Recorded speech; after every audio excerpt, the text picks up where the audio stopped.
The disclosure and acknowledgement regarding lead-based paint and or lead-based paint hazards form. This form is required on any property that was built prior to 1978. So if the property was built during 1978, this form is not required. Any property built prior to 1978.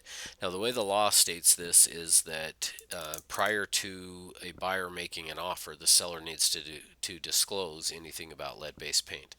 So the time to fill this out is when you list the property to get this information, and then I recommend uploading it to the MLS on your MLS information so that it's available there for buyers prior to writing an offer.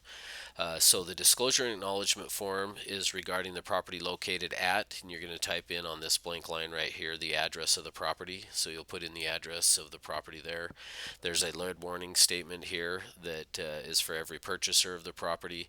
And then the seller needs to initial either this box here, and so if there's two sellers, both would initial in here, or they're going to be initialing down here. I checked that box. Sorry, it shouldn't be there. So it's not a check. It should be actually an initial here.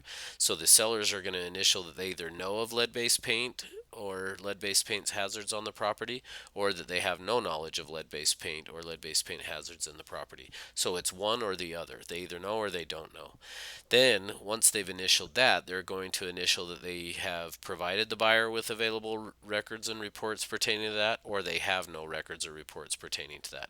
So again, they're either going to initial in these boxes saying they have available records or they do not have any records available.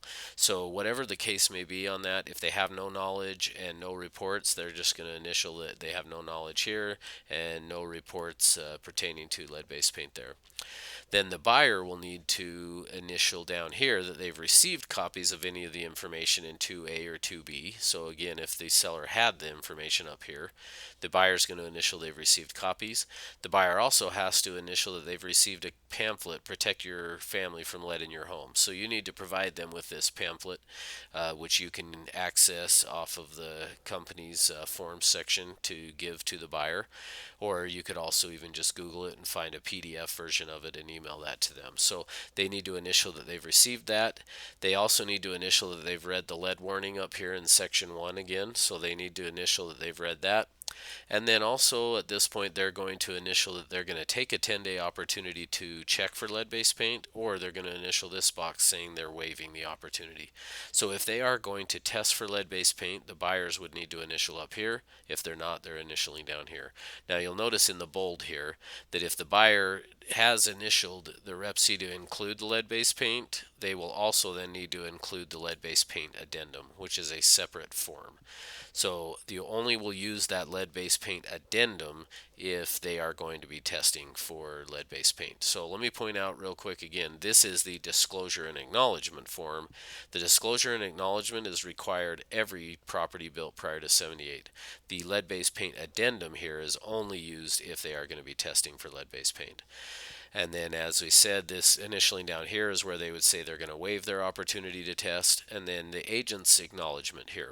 As the listing agent, if you're acting as such, you need to initial this box that you have informed the seller of their obligation. And then everybody gets to sign. So the sellers would sign here, buyers are going to sign here, and then listing agent and buyer's agents are going to sign down here to make sure that everybody is aware and has disclosed about lead-based paint.